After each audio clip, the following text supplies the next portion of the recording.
No moikka! Nyt on käynyt niin ihanasti, että tuolla takana, missä näkyy tuo meidän tulevan kesän kasvimaa, niin tämä ystävällinen maanviljelijä, jolta me saadaan sitä lainata, niin hän on käynyt kääntämässä sen. Se on vielä aivan muhkurainen, että sinne ei voi vielä istuttaa. Mutta sillä välin niin voin kuitenkin näyttää, mitä on ajatellut laittaa sinne muunan kanssa. Näytän kohta myös nuo mun kaalitaimet, jotka tuolla odottaa, että ne pääsis ulos. Cheers! Aina on hyvä olla proteiinismoothie. Naiset, muistakaa proteiinit. Mutta oon siis tilannut tällaista kaaliverkkoa, koska minulla on kokemusta siitä, että kun laittaa kaalia, mitä tahansa kaalia, parsakaalia, kukkakaalia, keräkaalia, kaikki kaalit on ihania kaikkien mielestä, varsinkin kaaliperhosten ja kaalikoin toukkien mielestä. Ja niin ihania kuin ne perhoset onkin, katsokaa, täällä on tämmöiset neulatkin, millä saa kiinnitettyä tämän. Niin ihania kuin ne perhoset onkin, niin ne toukat ei ole ihania, kun ne on siellä sun kaalissa. Ja kukaan ei halua niitä siellä nähdä, eikä sitä kaalia halua välttämättä syödä, vaikka ne voi pestä pois, mutta ne saattaa niin kuin yhdessä päivässä kokonaan tuhota yhden kasvin. Joten ne kasvit täytyy varjella. Ja sitä varten olen tilannut tätä kaaliverkkoa, hyönteisverkkoa tai kaaliverkkoa. Ja tämä pitää laittaa päälle. Mihin mä tän laitan? Tämä pitää laittaa taimien päälle niin kuin heti kun ne istuttaa sinne ulos, koska ne perhoset on heti vauhdissa. Nyt sitten pitää kuitenkin myös varjella niitä etanoilta ja semmoiselta, että pitää ne tarkistaa kuitenkin. Mutta tämä on tällaista ohutta. Se ei ole sama kuin harso. Harso pitää sen lämmön siellä alla, niin harso on eri tarkoitukseen. Mutta tämä on tällaista tosi ohutta verkkoa. Joten tässä tää ei pidä lämpöä siellä, koska kaalit ei halua kauhean kuumaa. Niin jos pistät harsoa päälle, niin sit se ei välttämättä ole hyvä juttu. Mutta tämä on aivan loistava. Niin se pitää ne kaalikoit ja kaaliperhoset pois siitä. Ja se ei tietenkään, jos tätä laittaa vaan niin kuin pläts siihen suoraan päälle, niin jos lehdet koskettaa tätä, niin ne perhoset voi laskea munat tämän verkon läpi. Eli pitää tehdä joku teline siihen, joku sellainen, että ne ei kosketa niitä lehtiä myöskään sitten, kun ne kaalit kasvaa. Ja näitä siis neuloja saa käyttää siihen, että kiinnittää maahan sitten ton verkon, että ne ei pääse myöskään sieltä sivuilta. Ja mä oon ennen tehnyt aikaisemmin tällaisia.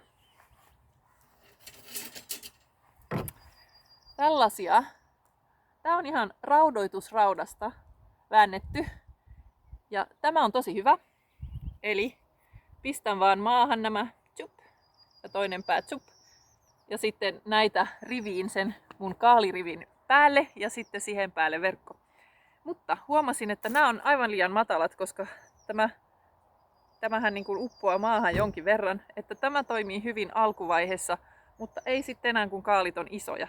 Siis keräkaalihan on aika iso kasvi.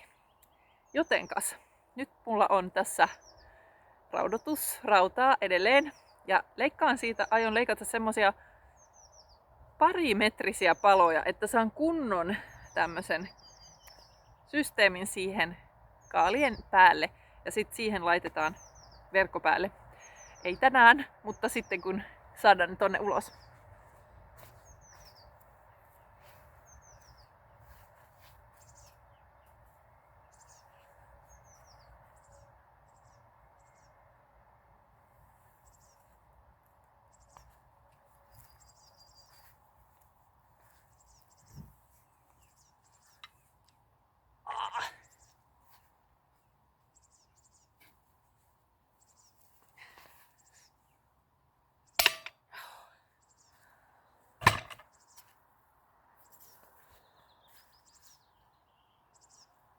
Sitä ei nyt kuvassa näy, mutta tämä on mua pidempi, eli sitten semmonen 20-30 senttiä mua pidempi, eli tää on noin 2 metriä. Ja nyt semmonen pieni testi, että jos painan tämän nyt maahan, ja näin, ja toisen pään, ja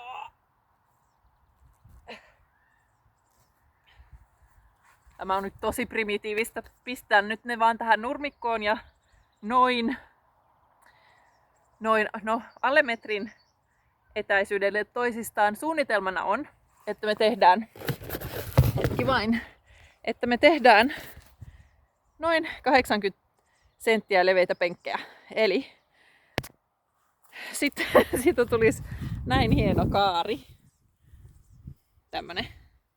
Ja kun näitä sitten laittaa riviin, niin sitten me saadaan siitä oikein hyvä teline tuolle kaaliverkolle.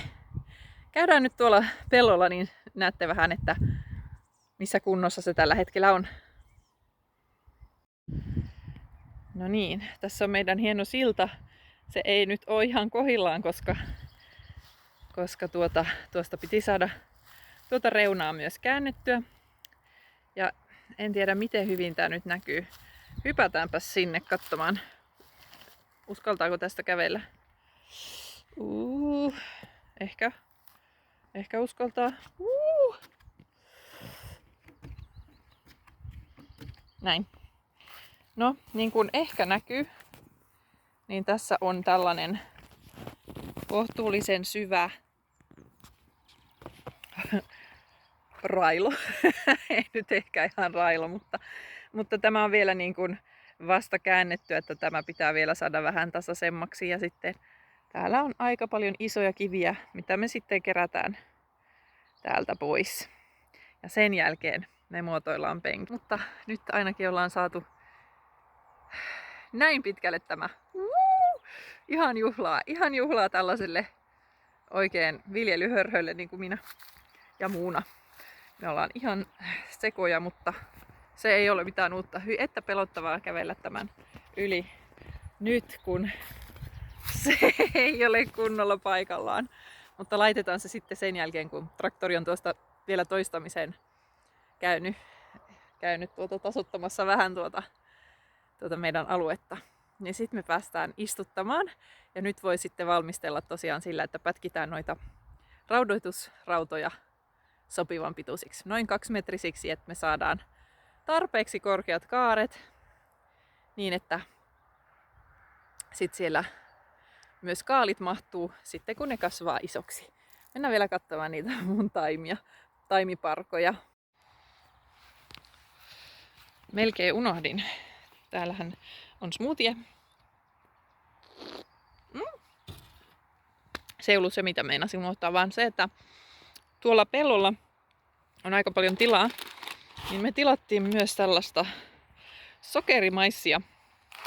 Usko tai älä, mutta tässä on 1000 siementä. Eli nyt riittää maissia kyllä tälle kesälle. Toivottavasti joku haluaa myös ostaa sitä sitten, koska muuten meillä on tosi paljon maissia. Näin, pistetään smoothie siihen. Tässä on nyt siis kaaleja. Nämä ovat mun ruusukaaleja. Det här är min brysselkål. De ser ju riktigt trevliga ut. Sen har jag också en del grönkål här. Redan och väntar. Vi kommer ju att så mycket mer grönkål som ska få växa från frö på plats och ställe. Men jag har sått lite grönkål förodlat för att vi ska få se var raderna finns. Så det är ju alltid mycket roligare när man får det lite tidigare. Här har vi röd kål, huvudkål. Här har vi mer brysselkål. Här har vi, jag tror att den här hette Noel, eller så hette den Tundra. Och den här heter Noel eller Tundra. Den ena är den ena och den andra är den andra.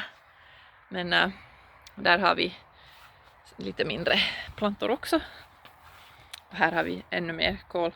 Som sagt, jag har ju en hel massa kål. Och det här är vitkål. Ja, så det finns en del kål att flytta ut. Och det ser jag så mycket fram emot. Hurra!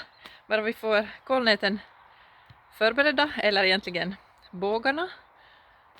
Och sen är det bara att sätta igång när den har blivit harvad med traktor. Det är alldeles för mycket att göra för hand. Eller, det skulle vara möjligt, men det skulle också vara jättejobbigt. Så, vi hoppas att det blir snart och då får ni följa med och plantera.